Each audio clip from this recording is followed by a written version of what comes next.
আজ আমরা জানব এক ইতিহাসের উজ্জ্বল নক্ষত্রের গল্প, ছত্রপতি শিবাজী মহারাজ। এক যোদ্ধা, এক শাসক আর এক সংস্কারক। শিবাজী ভোসলে জন্মগ্রহণ করেন মারাঠা খানদানে। তার পিতা শাহজি ভোসলে ছিলেন একজন দক্ষ সামন্ত ও সেনানায়ক। তার মা জিজাবাই ছিলেন ধর্মমত ও নৈতিকতায় দৃঢ়। তিনি শিবাজীর চরিত্র গঠনে অত্যন্ত প্রভাবশালী ছিলেন। শিশুকাল থেকেই শিবাজীর মধ্যে স্বাধীনচেতা ভাব, সাহসিকতা ও কৌশলগত বুদ্ধি লক্ষ্য করা যেত।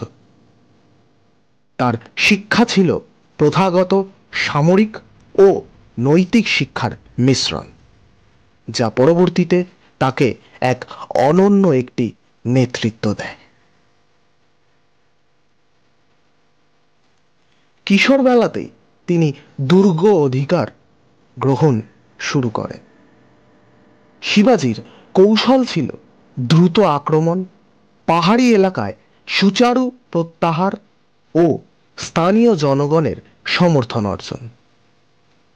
এই কৌশলকে আমরা আজ গেরিলা বা পাহাড়ি যুদ্ধ কৌশল হিসেবে চিনতে পারি।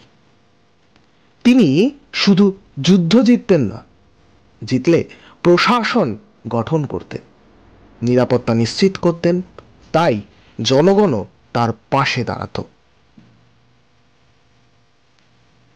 শিবাজী সমুদ্রের উপরেও গুরুত্ব আরোপ করেন।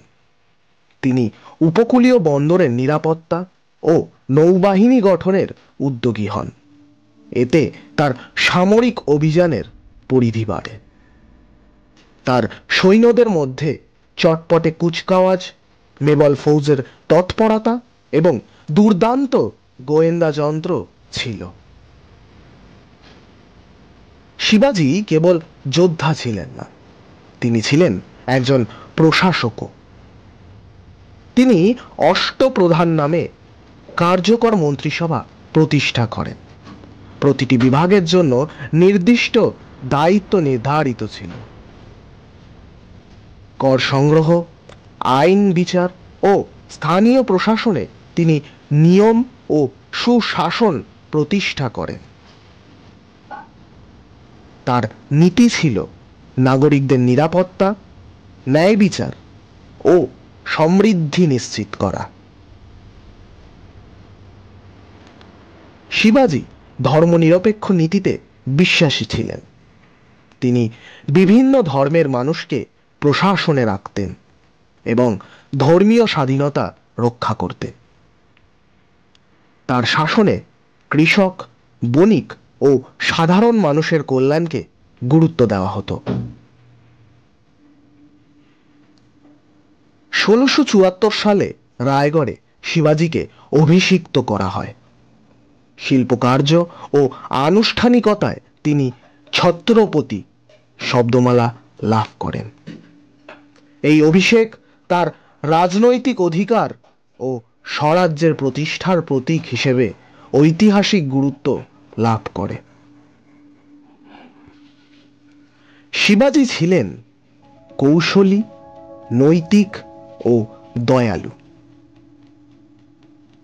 তিনি সাহসের পাশাপাশি সচেতন নীতি নির্ধারক ছিলেন, জনগণের পাশে দাঁড়াতেন এবং দুর্নীতির বিরুদ্ধে কঠোর ছিলেন। শিবাজী 3রা এপ্রিল 1680 খ্রিস্টাব্দে প্রয়াত হন। তার মৃত্যুর পরে রাজনৈতিক ও উত্তরাধিকারী সংকট দেখা দিলেও তিনি স্থাপিত প্রতিষ্ঠান ও সৈন্য শক্তি মারাঠা শক্তিকে আরো বিস্তৃত করেছিলেন। তার আদর্শ ও প্রশাসনিক রীতি পরবর্তী প্রজন্মকে প্রভাবিত করে তোলে। আজও ভারতের বিভিন্ন অঞ্চল, বিশেষত মহারাষ্ট্রে শিবাজীর কীর্তি স্মরণীয়। শিক্ষা, নাটক, গান ও ভাস্কর্যের মাধ্যমে তার জীবন নতুন প্রজন্মকে অনুপ্রাণিত করে। শিবাজির স্বরাজ্য ভাবনাটি স্বল্পকালীন রাজনীতি ছড়িয়ে জাতীয় সংগ্রামের অন্যতম অনুপ্রেরণা হয়ে দাঁড়ায়। ছত্রপতি শিবাজি মহারাজ, এটি এমন একটি নাম যা সাহস, ন্যায় ও জনকল্যাণের প্রতীক। তার জীবনী আমাদের শেখায় নেতৃত্ব মানে কেবল শক্তি নয়, ন্যায় ও দায়িত্ব। আপনি যদি এই ভিডিওটি পছন্দ করে থাকেন, লাইক দিন, সাবস্ক্রাইব করুন এবং মন্তব্যে বলুন কোন অংশটি সবথেকে প্রভাবিত করেছে আপনাকে। ধন্যবাদ।